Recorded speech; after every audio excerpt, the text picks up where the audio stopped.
Hey, this is Dan Bunker with CodeCram. Being able to convert from one data type to another is a common need when coding, and this codecast will focus on how to do common conversions to and from the Java string object. By the end of this demo, you should be familiar with the commonly used string method called valueOf. The valueOf method is a way to convert a variety of different data types into a string.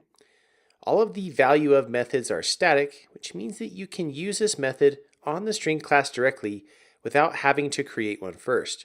So in other words, you don't need to have a constructed string instance to use these. I'll also cover the toString method that's defined on the base Java object class. This method is typically how you can take any object and convert it into a string representation.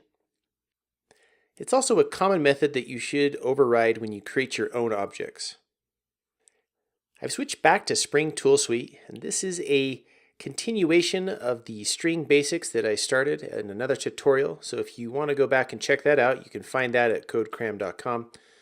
But for now, I'm going to go ahead and create a new class called string conversion. Again, I'm going to check the public static void main checkbox so that I can run this as a test or a Java application. I'll click Finish, and I have a new main class called string conversion. I'll start by removing the auto comment that was created for me so we can clean up our main method. The first thing I want to take a look at are the valueOf methods on the string object. So if I simply type in string dot, I get code completion.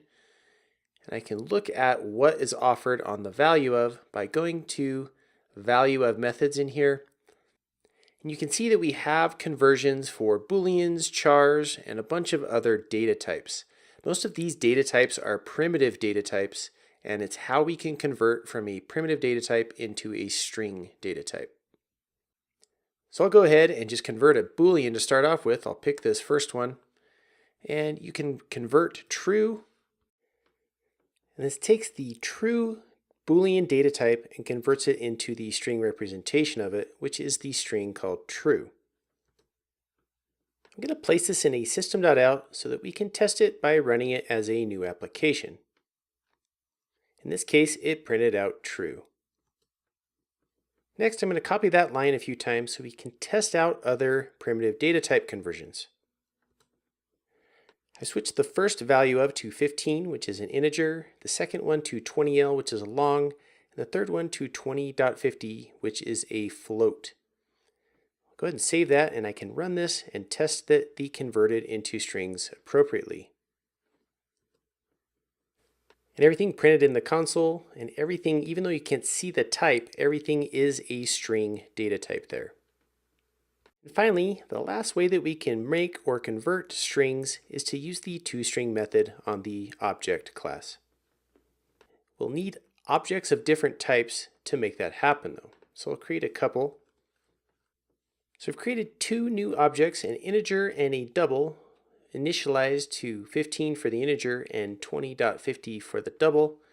And to convert these, I can simply just call the toString method on them, and it will convert the 15 to a string representation of 15, and the double will be converted to the 20.50 string representation of that number.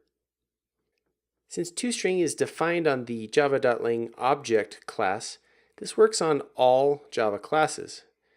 If you implement a new class, like a shape or a color or some specific custom class, you'll most likely want to implement the toString method so that you can get a string representation of your object. And that's it for converting other objects into strings using the valueOf and the toString method. If you want to continue on with the string coding series, be sure to visit codecram.com.